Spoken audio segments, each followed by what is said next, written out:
Alright, good morning, Earthlings. That was the extended introduction. Well, I got a few things prepared.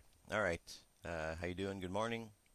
Welcome to First Contact Radio. Let's jump over to the cosmic weather for today, see what we've got going on.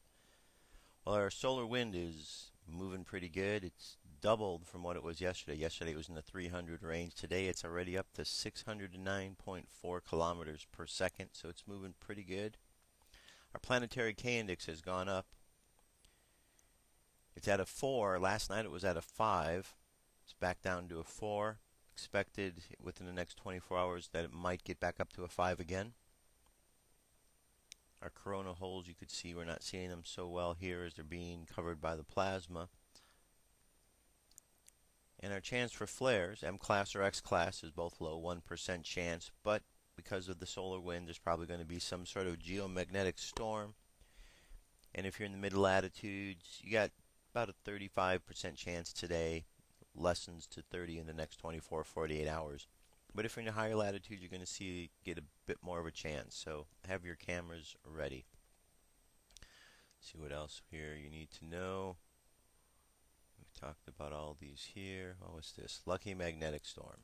Alright, a solar storm stream hit the Earth's magnetic field on 12th, sparking a geomagnetic storm KP5 that peaked through the early hours of Friday the 13th.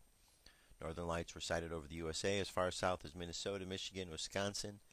In Beecher, Wisconsin, photograph Brian LeMay made this lucky shot of the International Space Station flying through the display. Alright, very good shot.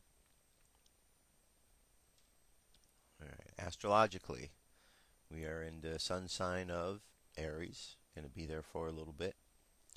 And we have, so that's a fire sign, dealing with creative ideas, pioneering efforts, beginning new things, leadership. Those are all the positive aspects of Aries. But then Aries, which is the planet Mars that deals with Aries, rules over Aries, isn't it a planet that is neither good nor bad? It just represents a huge amount of energy, and the way we use it is the way that's going to determine how we are effective in life. If we allow the energy to bottle up, we become frustrated, angry. It can come out of it. But if you allow the energy of creativity to flow, well, then there's a lot of creativity available to be able to create. And today, the moon sign, you can see right here, we're in between signs again. Yesterday we were in Capricorn. I'm sorry, we're not. Yeah, we are between the signs. We're here between Capricorn and Aquarius. Capricorn and Aquarius. So Capricorn's an earth sign, Aquarius an air sign. So we've got the two of them together, air and earth, all combining with the element of fire, which is the conscious mind. So underneath, practicality, emotions, air, ideas, how we're going to practically use our ideas. With air also, there's a tendency to think a lot, and so throw that one into the mix as well. Alright, we go over to the moon. We're 48% full. So this is the image we're going to see when we look outside at the moon today. And on the Dreamspell oracle, or the Mayan oracle, we've made it to the 7th position, or 7th tone. The bar is 5, 2 dots, altogether 7. So here's the eagle. The eagle is the kin for today, which is right in the middle. Above it is the guide. So today is called the blue resonant, because the 7th tone is called the resonant tone. And the eagle, so the blue resonant eagle, guided by the hand. And then the supporting cast members all around it. We've got the challenging energy, which is the serpent. The like-minded energy is the seed. And the hidden energy is the world bridger. Altogether, this is the supporting cast. And the phrase for today is, I channel in order to create inspiring mind. I seal the output of vision with the resonant tone of attunement. I am guided by the power of accomplishment.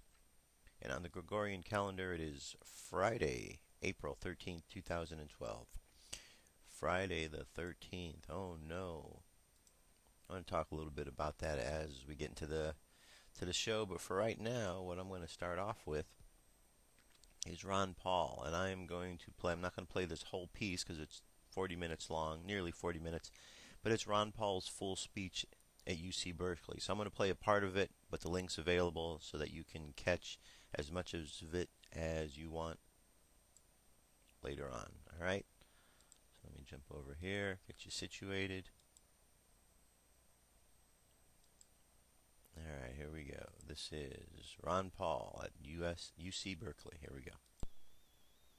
Presidential candidate and champion of freedom, Ron Paul!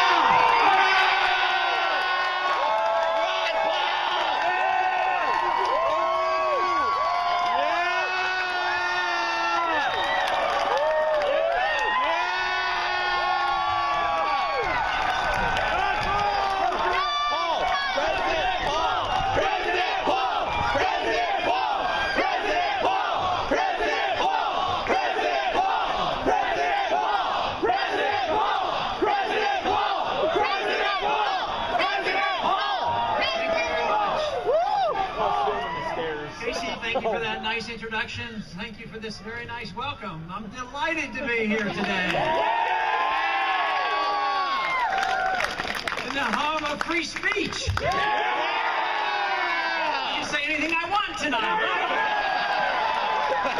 right? As long as it's true and good news, right?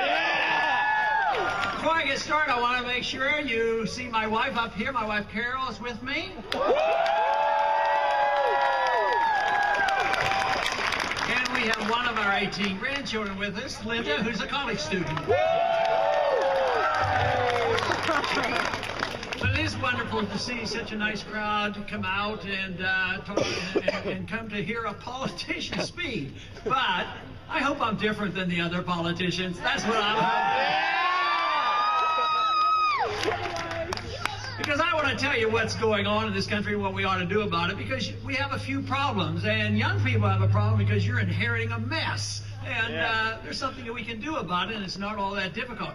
I am convinced that we've gotten into the mess in this country basically because we have sent too many people to Washington that either can't read or didn't understand the Constitution.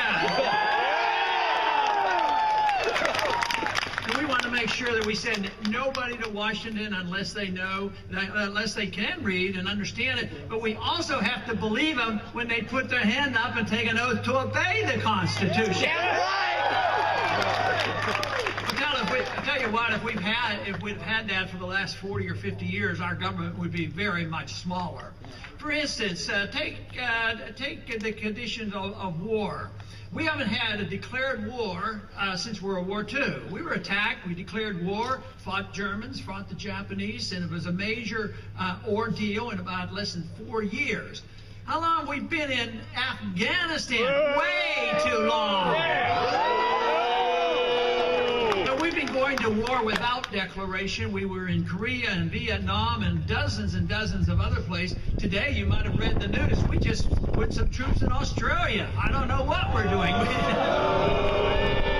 We don't need to have more troops spread around the world. We're already in 150 countries. We have 900 bases. I think if we have a military, which we should have, we should defend this country. We shouldn't be the policemen of the world.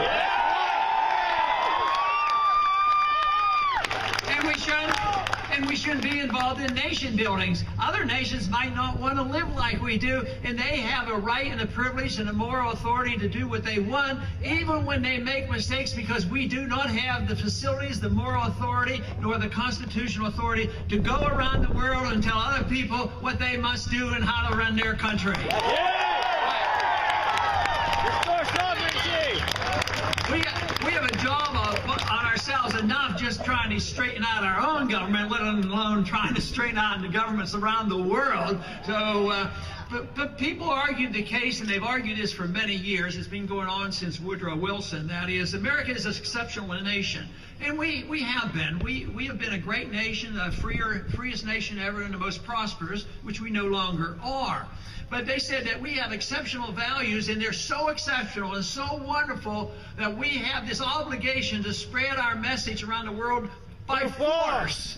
That makes no sense. if we are an exceptional nation, and if we have those exceptional values, you cancel them all out when you decide on the principle of preemptive war.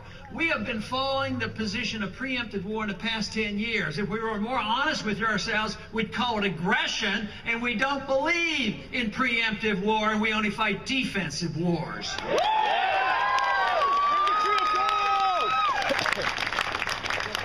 These wars have been going on in the last 10 years.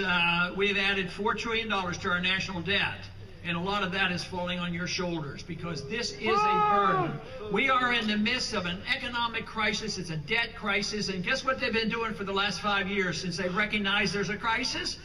They made the misdiagnosis. They didn't know it was a debt crisis. They thought they needed more spending, and they're running up the debt even faster, and they think that's going to solve the problem. It will not. We need to shrink the size of government. We need to give the money and the authorities and the power back to the people and let them spend their own money.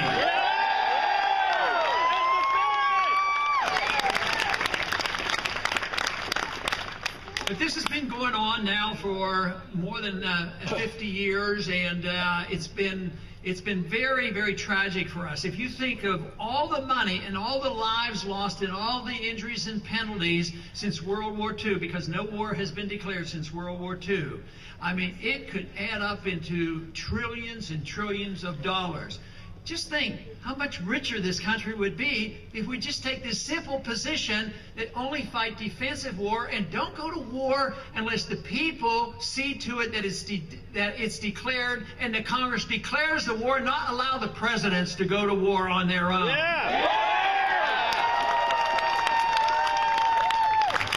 This was an important issue for the founders, and this is why they put it into the Constitution that the executive branch could not go to war without a declaration. They've figured this would be important, but you know, not too long ago, the Secretary of Defense, Panetta, was before a committee, and they were asking him where he gets his authority because he was planning another war. We've been involved in Egypt and Libya, and now we're getting ready, and we're already involved in Syria. They said, where do you get this authority? He says, well, from the United Nations. Restore sovereignty! If anybody can discover which part of the Constitution that's in, let me know what it is, because it's not true. It's not true. They do not have this authority, and the United Nations can't make those decisions, and we shouldn't allow them. Matter of fact, the United Nations and the NATO charters explicitly say that this does not mean that you go to war without it going back to the U.S. Congress and the Congress making a decision. But nevertheless, they just go and they do these things believing that it will be ignored. And it has been ignored for a long time. So much of what we have been doing, the spending, the money, and the running up of the debt, the violations of civil liberties and the involvement overseas, it's been ignored because we have been a super wealthy country. And all we have done, and so often, is we have way too much compromising in Washington. We have compromising between the right and the left and the conservatives and liberals, and they come together and they agree to keep spending more money. I'll spend money on your projects, you spend money on my project. And they've got away with this for a long time, and we kept re-electing the same people to the Congress who's spending all this money. But guess what? Something happened in the last few years, especially about 5 years ago. It's been discovered that we're broke. And we're broke, and there's nothing there. And therefore, the arguments and the tenacity that they're fighting over this shrinking pie, a pie that's practically gone, is never ending. They can't solve the problem because all they're going to do is fight over it. They will not entertain the thought that maybe government is out of control. Maybe we need to rein in the government and allow the people to keep the fruits of their labor and not have to turn it over to the government.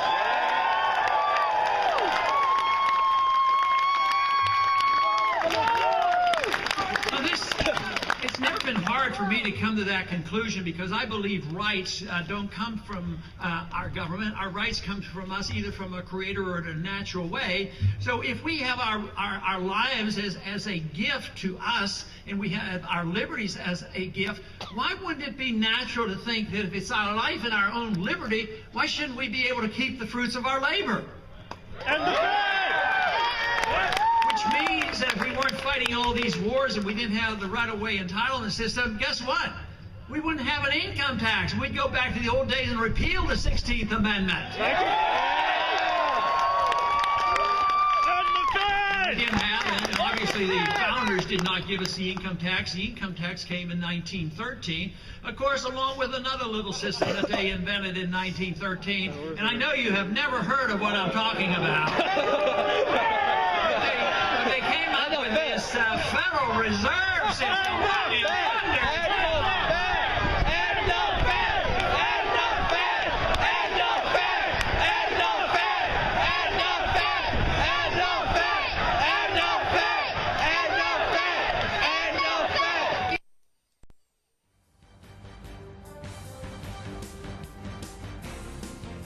This is the UFO News with Joshua Poet. All right, Dirk, thank you very much. All right, let's get to our UFO news for today. I have 5 stories for you. There we go. All right, first story comes to us from a story about Germany. UFO sightings, Germany flying saucer historical evidence, year 1942 during World War II.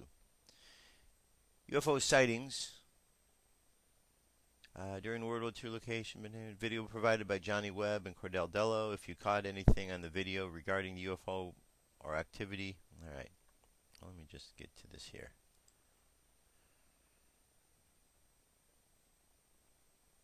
All right. Okay, let me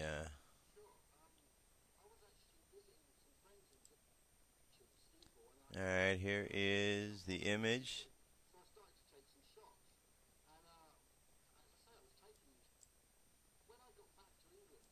Let's see. There we go.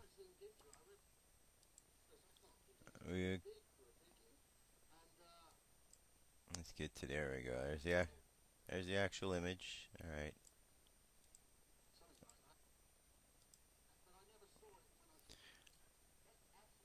All right. There's 4 minutes here worth of video about it's a flying saucer showing that 1945 German had something that was quite intriguing indeed as a saucer, and you can see the craft there, and it's a comparison to flying saucer seen from 1945 to the ones seen now, showing that the possibility that they had this technology and it's been around for quite some time. So that's the first story. The link's available so you can check that out.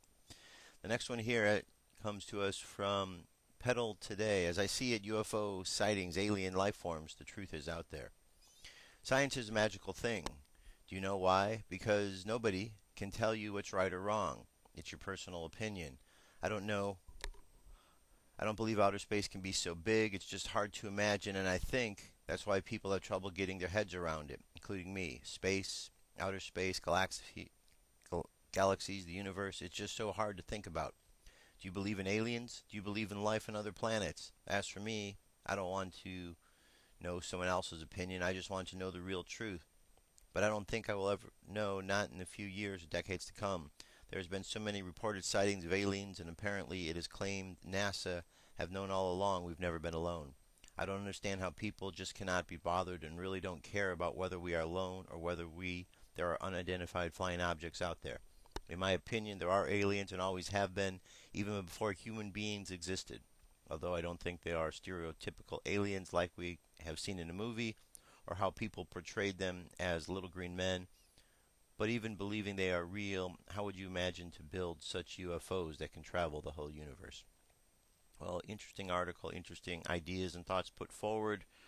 The link's available for you to check it out, read further. All right, this takes us back to Area 51. This time here, Area 51 considering new underground facility in case of pandemic. So the base, which they said didn't exist, is now perhaps going to build another underground bunker. All right, it says, what is surprising to me is not that they are considering this type of facility in Area 51, but the news announcer talks about it with such ease, like it's no big deal. The facility would be for approximately 5,000 pre-selected individuals that could basically restart the region, the country, or for that matter, the world. The ramifications are mind-boggling, and yet it is discussed as if they were an everyday event. Las Vegas billionaire Rob Bigelow is one putting the plans forward, as you can be sure that he has given the green light from the government to pursue such a project. It actually has been discussed for years, and this is the first indication that things might be ramping up to become a reality. Alright, I'm going to leave the video there for you to watch. It's about almost 5 minutes in length. Alright, here's a story out of UFO Digest. Taken Up 2012, Sharing a Paranormal Life. Submitted by TJTM. Alright, 2012, Taken Up, Ascension of Jesus Christ, taken up in a UFO. What are we to believe about all that we know shall begin to understand about our spirit, soul, and body? What do we share in this lifetime about the body, mind, spirit having a birth-life experience? Birth-life-death experience. What shall we now learn about those whom the heavens came and were taken up? Did one called Jesus the Christ and the Lord, also known as Jesus of Nazareth, truly live and come to teach us about our own ascension into the hereafter? I believe so. And in those days of which our ancestors have written us records to share in our world in these latter days, are we to believe that some saw clouds that we might call UFOs? The former treaties have I made, O Theophilus, of all that Jesus began both to do and teach, until the day which he was taken up. After that he, though he through the holy gospel had given commandments unto the apostles whom he had chosen, to whom also he showed himself alive after his passion by many infallible proofs, being seen of them 40 days, not speaking of the things pertaining to the kingdom of God.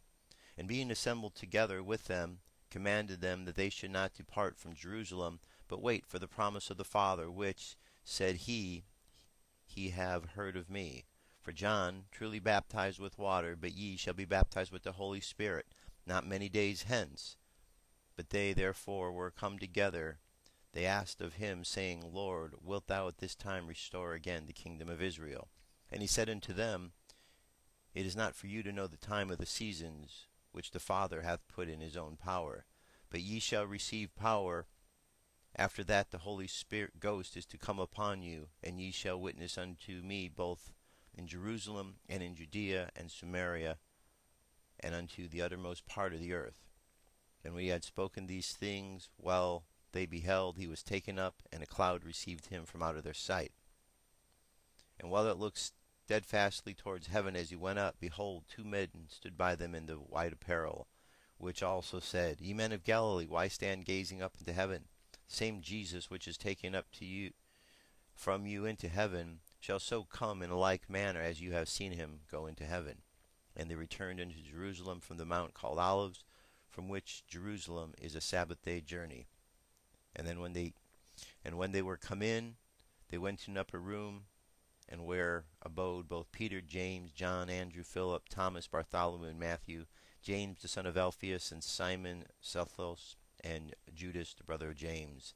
These all continued with the record in prayer and supplication with the women, and Mary the mother of Jesus and his brethren.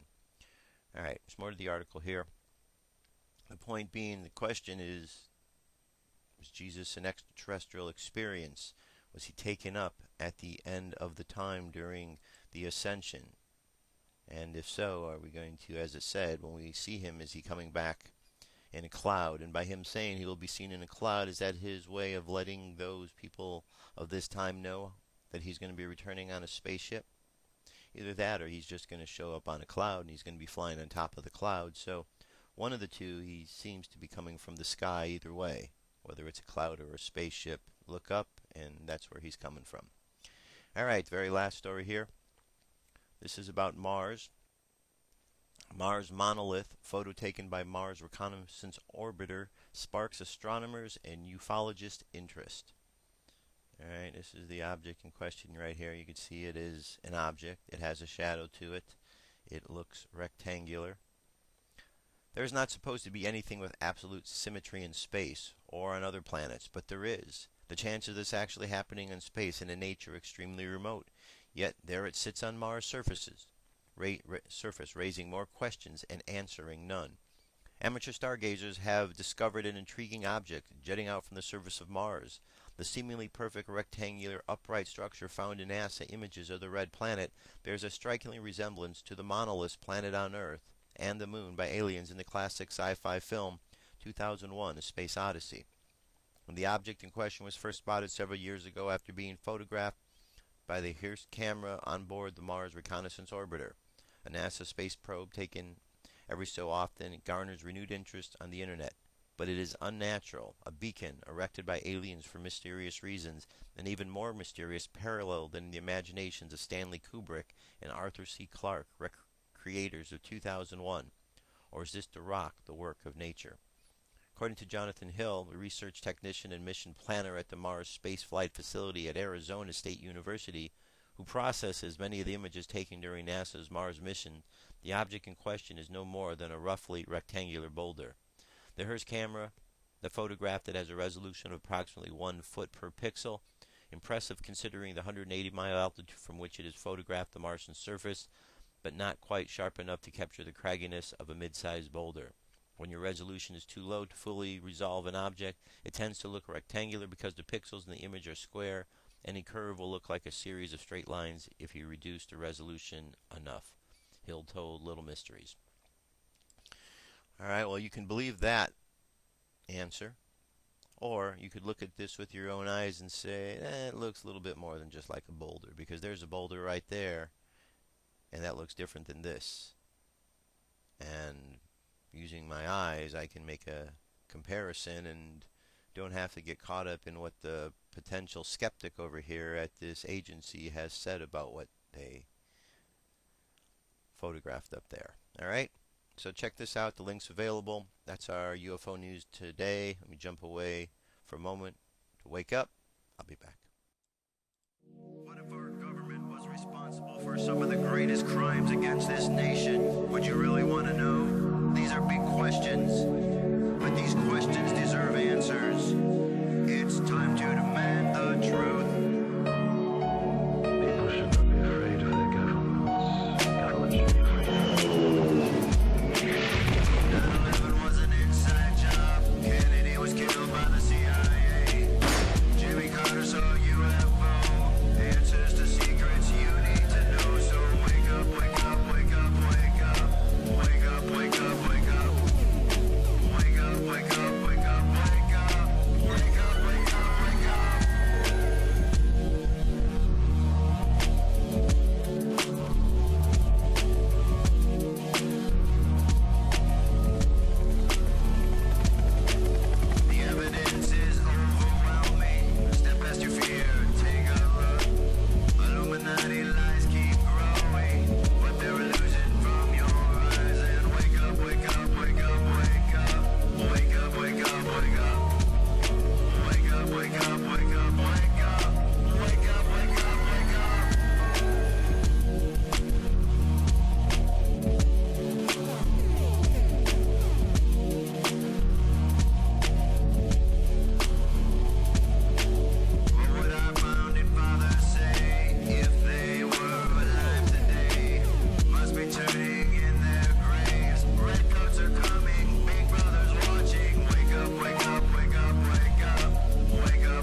Wake up, wake up, wake up, wake up. Wake up, wake up, wake up. Patriots arise. It's time to demand the truth. All right, welcome back. All right, let's jump back into the news. First story here. Good old Washington, D.C. Pillar of integrity, aren't they? And the men that come out of there, they're the kind of people you want your kids to be raised just like, because they are such awesome individuals, right? Not really. There's some good people out there, but we know the corruptions that are going on. Well, here's a story from Paul Craig Roberts, Infowars.com. Washington leads world into lawlessness. The U.S. government pretends to live under the rule of law, to respect human rights, and to provide freedom and democracy to citizens. Washington's presidents and the stark reality are diametrically opposed. U.S. government officials routinely criticize other governments for being undemocratic and for violating human rights. Yet no other country except Israel sends bombs, missiles, and drones into sovereign countries to murder civilian populations. The torture prisons of Abu Ghraib, Guantanamo, and CIA secret rendition sites are contributions of the Bush-Obama regimes to human rights. Washington violates the human rights of its own citizens. Washington has suspended the civil liberties guaranteed in the U.S. Constitution and declared its intentions to detain U.S. citizens indefinitely without due process of law. President Obama has announced that he, at his discretion, can murder U.S. citizens whom he regards as a threat to the U.S. Congress did not respond to these extraordinary announcements with impeachment proceedings. There was no uproar from the federal courts, law schools, or bar association. Glenn Greenwald reports that the Department of Homeland Security harasses journalists who refuse to be prostitutes, and we have seen videos of brutal police oppression of peaceful Occupy Wall Street protesters. Chris Floyd described the torture perverts who spray the U.S. Okay, now U.S. is forcing as much of the world as it can overthrow international treaties and international law. Washington has issued a ukase that its world alone is international law. Any country except those who receive Washington's dispensation that engages in trade with Iran or purchases Iran's oil will be sanctioned by the U.S. These countries will be cut off from the U.S. markets, and their banking systems will not be able to use banks that process international payments. In other words, Washington's sanctions against Iran apply not only to Iran, but to countries that defy Washington and meet the energy needs with Iranian oil. According to Christian Science Monitor, so far Washington has granted special privileges to Japan and European Union countries to continue purchasing Iranian oil, requiring countries to shut down their economies in order to comply with Washington's vendetta against Iran, a vendetta that has been ongoing since the Iranians overthrew Washington-installed puppet, the Shah of Iran, more than 3 decades ago. It was more than Washington could get away with. Washington has permitted Japan to keep importing between 70 to 85% of its normal oil imports in Iran. So, that's great. That's great. So, we have a government. So what do you think?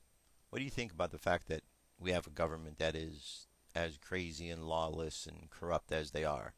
Does that make you feel good about this country? Does it make you feel good about the people who are in charge of things? Or does it give you concern, especially if you have family, kids that are going to grow up, or what kind of world they're going to grow up in? Because if this is the situation now, well, unless people step up, it's not just going to get better on its own. And it's really leaving a horrible legacy for those who come after us on this planet here.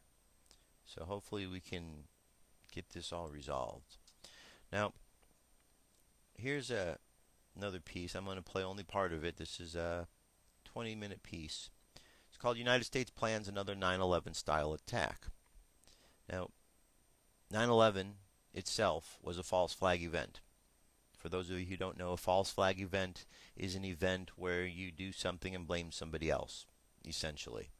So the United States has been doing this for quite some time. Information has been declassified throughout the years of how they have done events and then blamed other countries, and then we go into war over those situations that occur.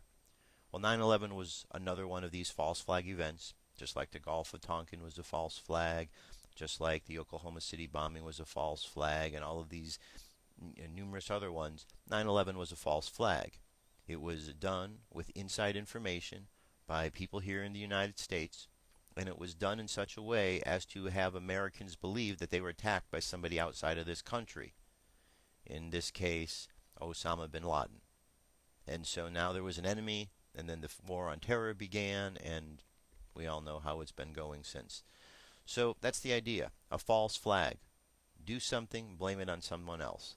Well, there's been a lot of concern and chatter in the underground and concerns that there's going to be another 9/11 type attack. Well, this is a video that talks all about that.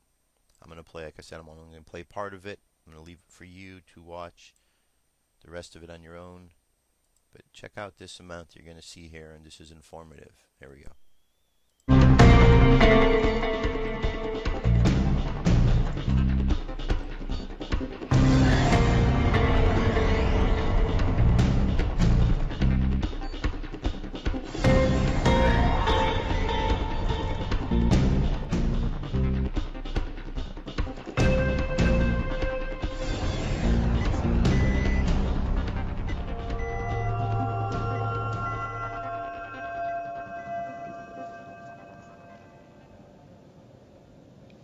Hello and welcome to Press TV News Analysis. I'm Kaveh Taghvai. In the United States, DHS, the Department of Homeland Security, has purchased up to 750 million rounds of deadly ammo, a purchase which the DHS has not given an explanation for. Could it be nothing more than a routine purchase? In this news analysis, we will question what reasons may be behind this purchase, given the Occupy movement in the U.S., the advent of the NDAA and the trespass bill, and the repeated cases of black killings, such as the Trayvon Martin case. We will also ask whether the U.S. has been inching closer to being a police state over the years. These bullets are what the agents of the U.S. Department of Homeland Security will be loading their guns with in the coming years. The 40 caliber hollow point ammo are designed to do maximum damage to soft body tissues. Their hollowed out lead causes catastrophic damage to vital organs compared with a normal bullet. They cause internal bleeding and wounds which in most cases lead to the immediate death of the target. The deadly bullets have also been banned under the Hague Convention of 1899. Particularly the idea of hollow point bullets, because those are designed to make much bigger damage than a regular round, and they're not even allowed in military use. So you have to ask. The cops don't use them. The Army doesn't use them, and yet Homeland Security has ordered them. Many in the U.S. are now wondering why the Department of Homeland Security, or the DHS, which was established by Congress in the wake of September 11 attacks, is buying so many deadly ammunition. Are there so many terror cells in the U.S. that the DHS is preparing to bust them all in a massive operation? Or are they anticipating a surge in criminal activities in the Mexican or Canadian borders? Some say as the U.S. economy continues to crumble and more people lose their jobs, America is likely to see a rise in crimes, and the DHS could be preparing for that. Others have pointed out that the Occupy movement in the U.S. and its insurgency against the U.S. economic and political system has alarmed the authorities. Mass protests against banks and big corporations could eventually get out of hand, forcing cops to gun down angry protesters. The purchase of an astonishing 750 million rounds of ultra-deadly hollow-point bullets has American political and civil rights activists scratching their heads and wondering who would be the potential targets of these bullets.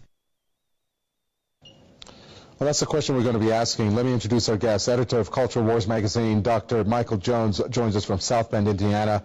From Code Pink, Tig Berry joins us from Washington.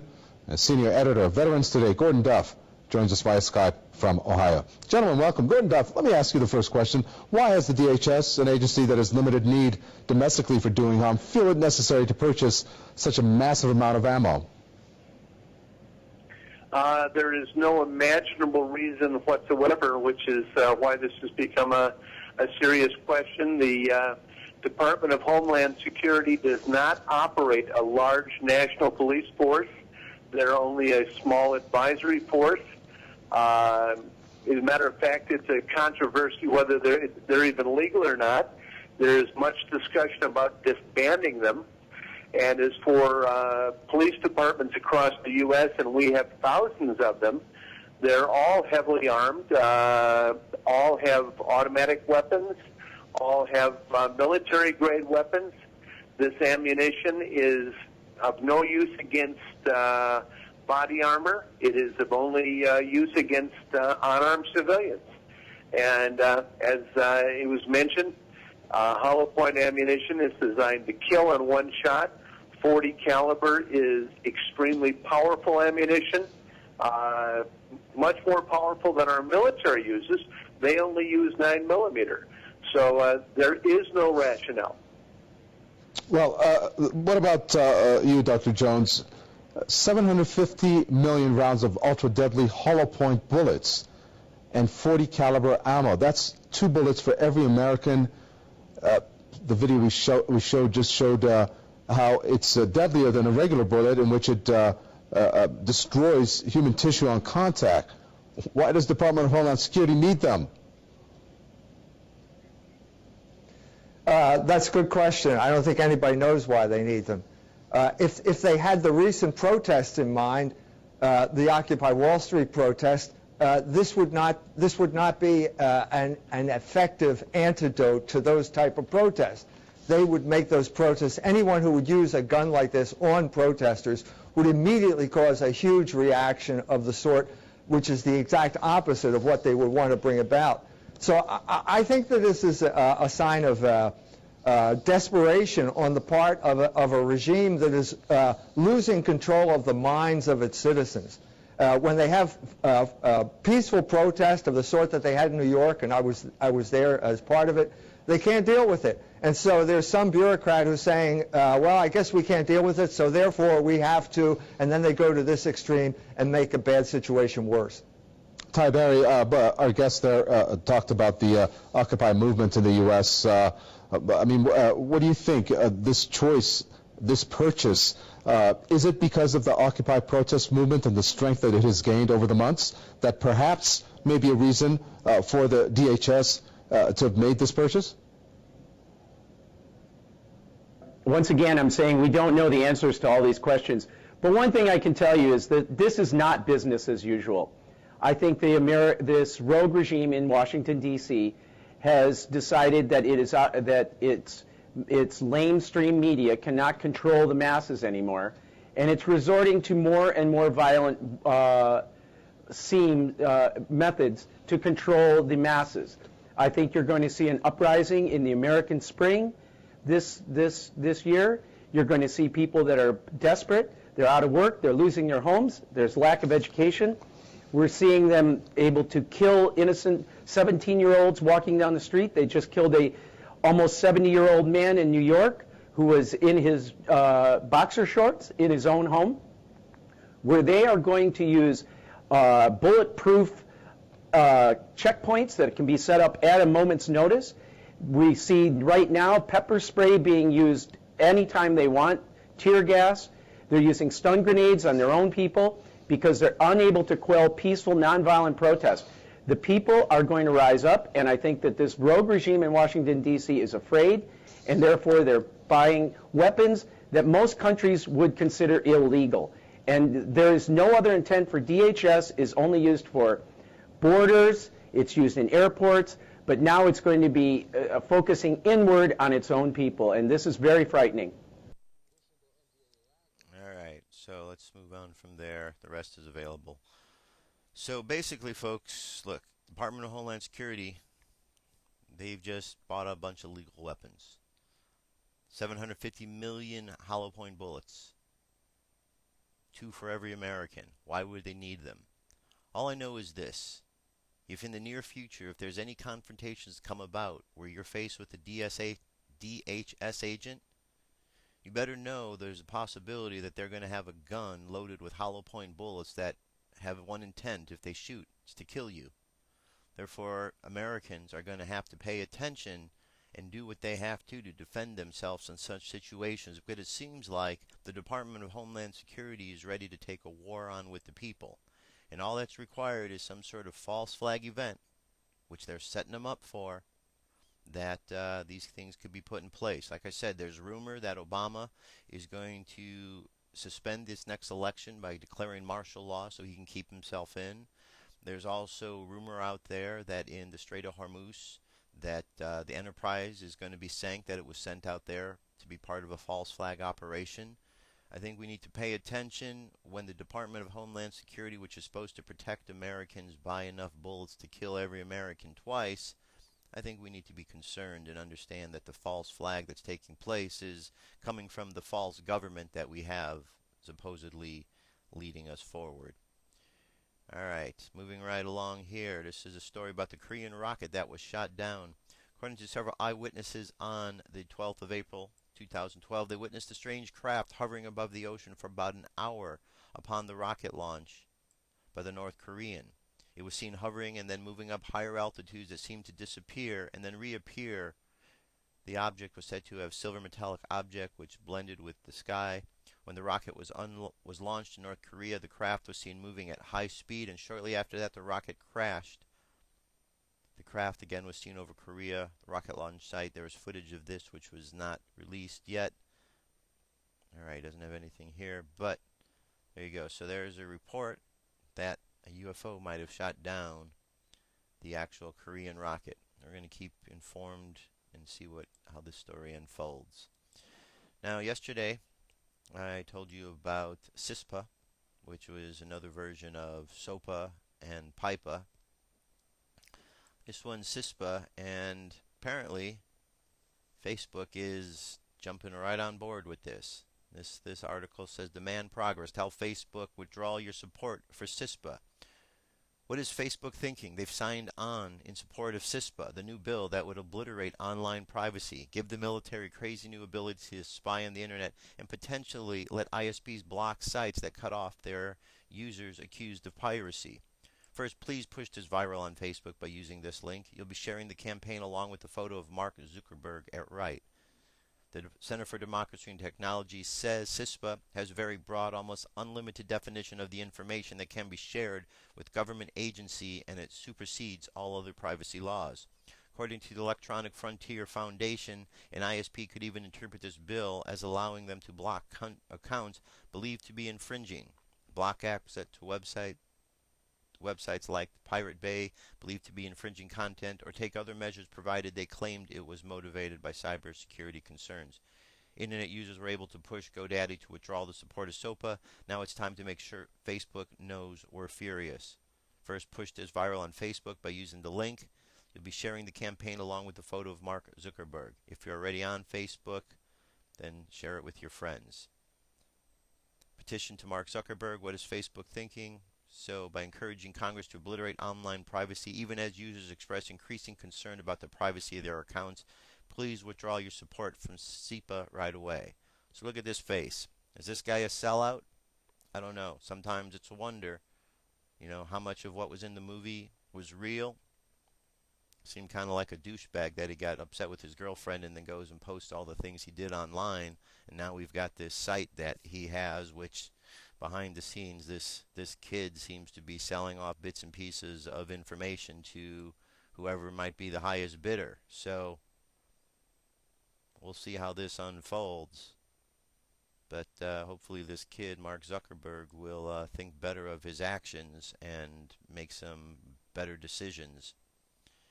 All right, this is a story that goes back several years.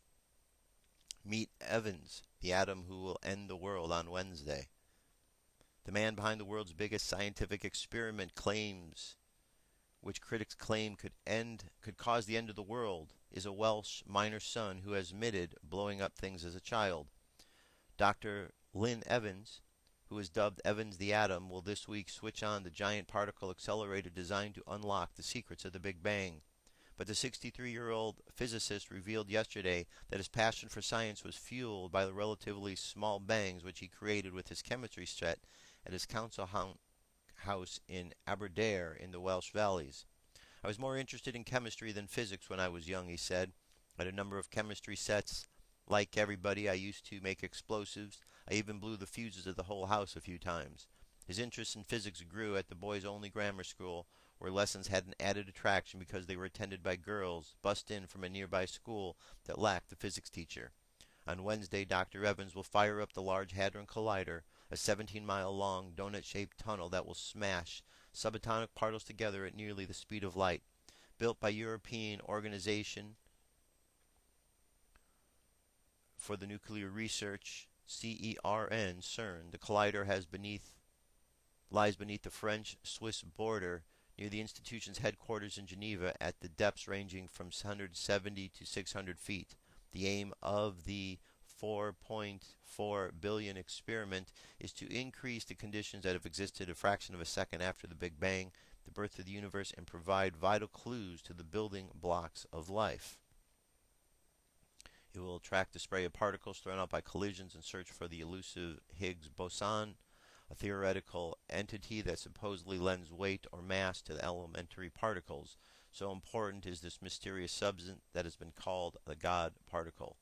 Scientists also hope to shed light on the invisible material that exists between particles, dubbed dark matter, as no one knows what it really is, which makes up most of the universe.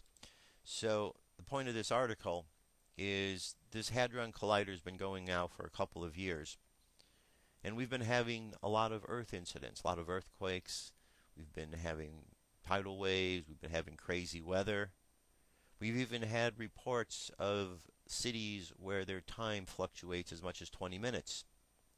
Question is, are these events being created because this machine is running? That's a very good question to ask.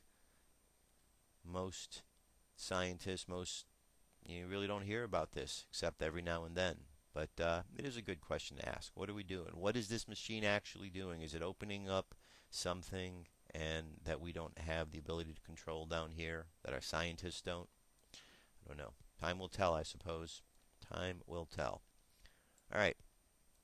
I have a video I want to play here now. This is a short video here, about 8 minutes long, 8-9 minutes. It's called The Secret of Secrets. It was sent to me by one of our listeners. Good information, so I wanted to play it for you. Here we go. The Secret of Secrets. The just announced Nobel Prizes for both chemistry and physics have gone to research related to the carbon atom. The Nobel Prize for Chemistry went to 3 scientists for developing a toolkit to manipulate carbon atoms, while the Physics Prize has gone to 2 Russian-born physicists for their study on the remarkable properties of graphene, an ultra-thin form of carbon. While announcing the Nobel Prize for Physics, the Royal Swedish Academy of Sciences stated, "Carbon, the basis of all known life on Earth, has surprised us once again."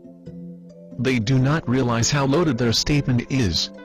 For what we have seen in graphene is only a small glimpse of the wonders that carbon is capable of, especially what awaits us in the very near future.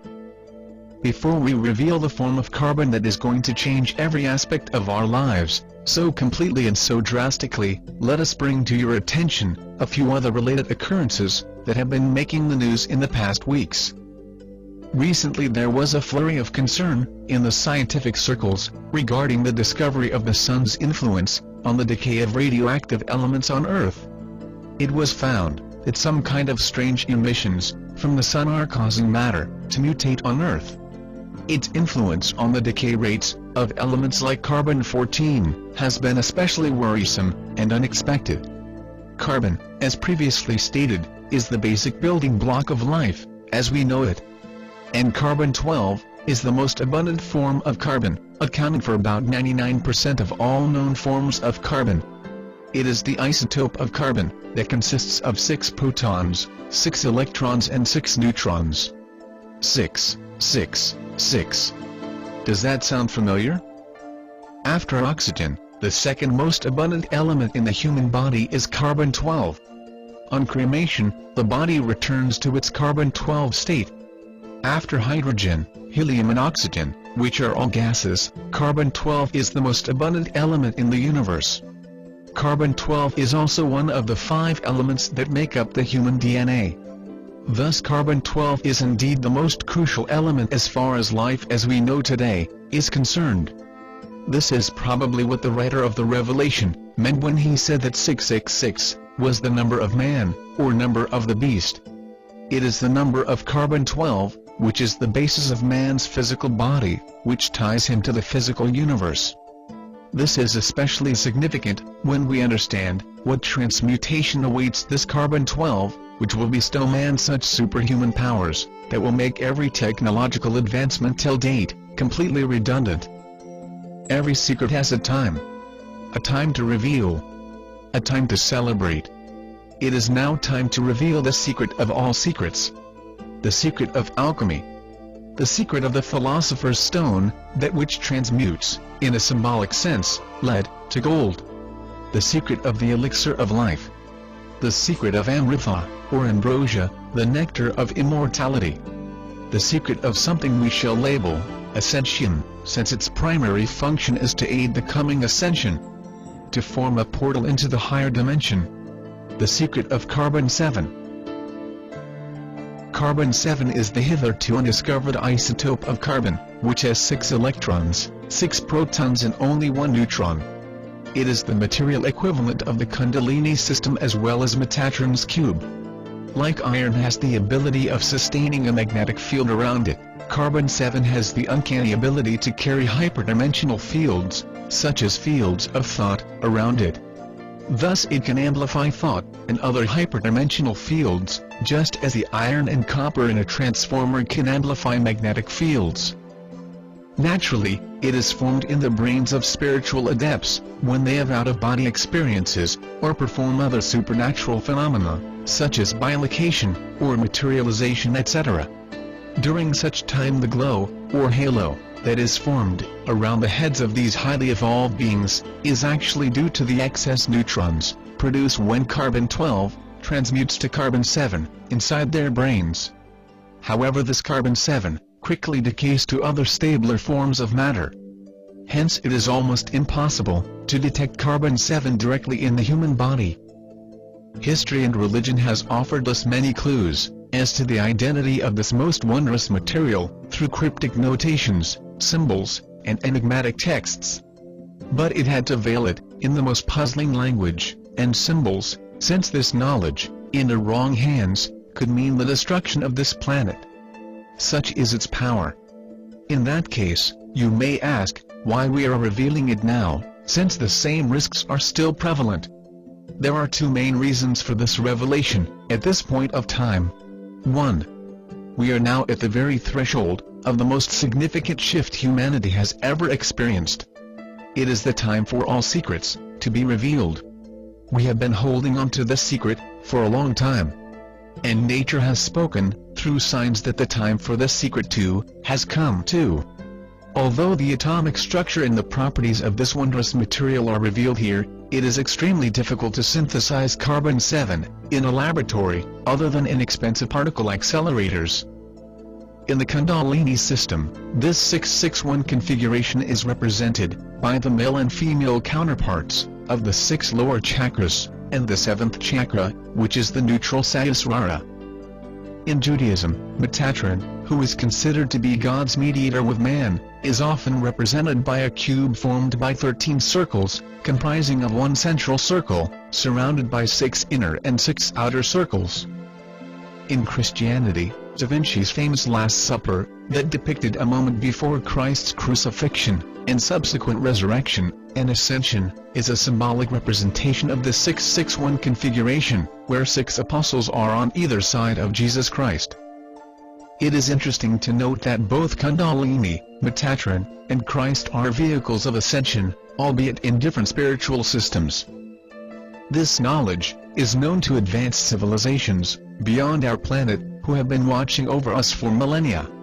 The release of this information, at this point of time, is also meant to accelerate disclosure.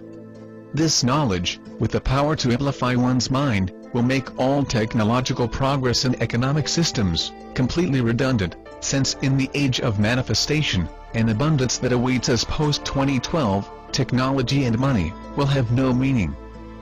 In the period post-disclosure, the conditioning of man will take place, during which time, the collective mind of man will undergo a quantum shift to expansiveness. A critical mass of humanity will cross over from an egocentric, material life, to an egoless, love-filled, and spiritual life. The sun's activity during this time will ramp up. The final transmutation that will be affected by the sun will be the transmutation of the carbon-12 in human DNA into carbon-7. This will empower man to survive the final double cataclysm of the super flare pole shift and migrate to the higher dimensional new Earth. This is a timeline that we must realize.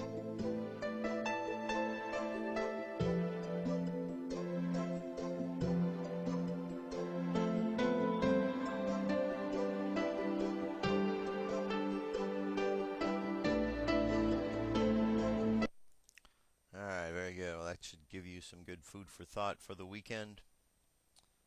So, alright. One last thing before we meditate. Today's Friday the 13th. And Friday the 13th always carries with it a lot of different connotations. So I was just going over some of them. I mean, some of the 13s that we deal with are, you got Jesus, and you have 12 apostles, that's 13th. Jesus was the 13th member of his group.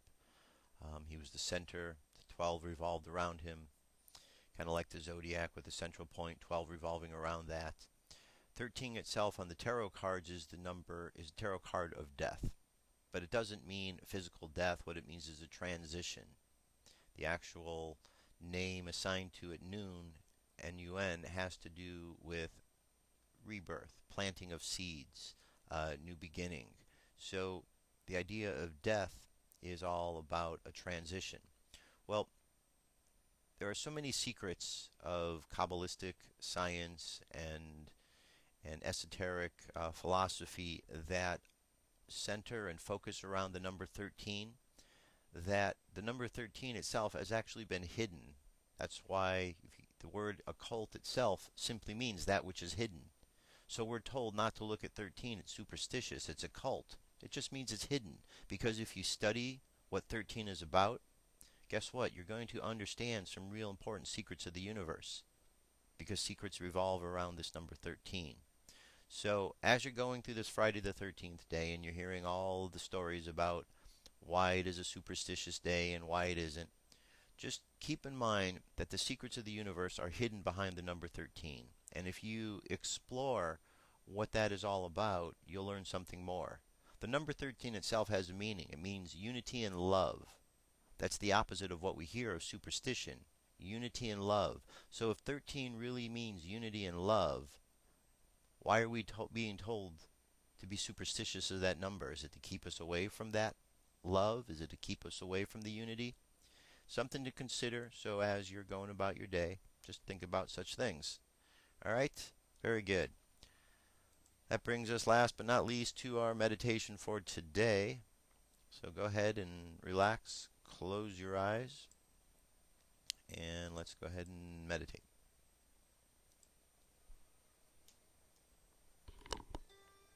All right. I'd like you to imagine that you are walking along a path. And as you are walking along the path, I would like you to notice around you how all of the energy is moving.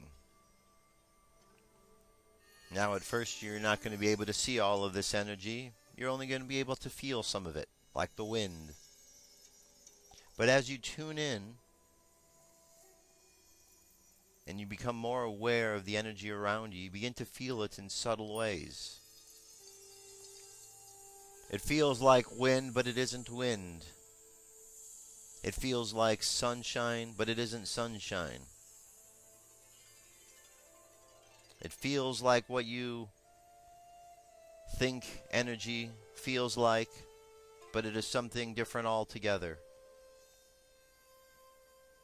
And as you become more accustomed to this energy around you, you begin to see these fields of energy around everything, around the trees and the grass, around the other people you see on the road, or any animals you see running around.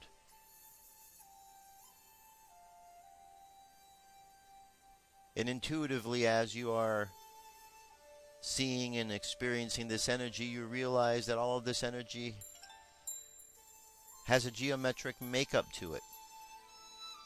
And even though you don't know what that is, just by being aware of it there, tunes your consciousness in to begin to understand what the geometric is all about. As we look around at life, we realize that everything is energetic and everything has a numeric value to it.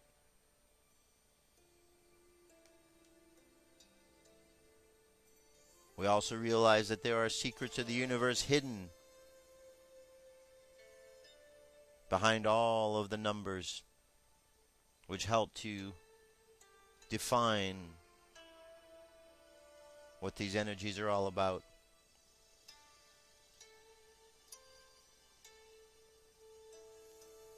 As we open our mind and expand our mind to understand these energies, we realize that though humankind hides things, the world of God hides nothing. And therefore, the true understanding of what these numbers and energies about is written in your heart. And you don't need anybody else to tell you what they mean. Because once you truly connect in, you will know. For truth is truth. Let's imagine all of our chakras are activated, starting with the chakra at the bottom of the spine. Raise the energy up from there. Imagine the color red at the bottom of the spine. Raise the energy up higher to the chakra above it. Imagine the color orange right at the belly button. Raise the energy up higher to the chakra above it, just below the rib cage. Imagine the color yellow. From there, raise the energy up to the heart chakra, right in the middle of the chest. Imagine the color green. From there, raise the energy up to the throat. Imagine the color blue. That's the throat chakra. Then to the third eye, right between the two eyebrows. Imagine the color violet. And finally to the crown chakra. Imagine the color indigo. And the light continues up into the cosmos. And take a moment to honor your connection to all that is, was, and ever shall be. Thank the creative spirit of life for revealing to you what it is you need to know. And let's think a good thought for everyone around the world today. And as we do so, let's bring our energy and attention back to the present moment on the count of 3. 3, coming back to the present moment filled with confidence. 2, coming back to the present moment filled with faith. And 1, coming back to the present moment happy, healthy, and whole. Happy, healthy, and whole. And there you have it, my friends. That's our show, our prayer, and our meditation for today. We've made it through another week. Go out and have yourselves a great weekend. Enjoy today, enjoy the weekend, enjoy your friends and family. That's what's really important in life. Spending time around those that we love. Anyway, that's it. I've appreciated appreciate all your comments and your emails and all of that great stuff. So thank you very much. Keep sending it on. And go enjoy yourself. I'll talk to you soon. Have a great weekend. Peace.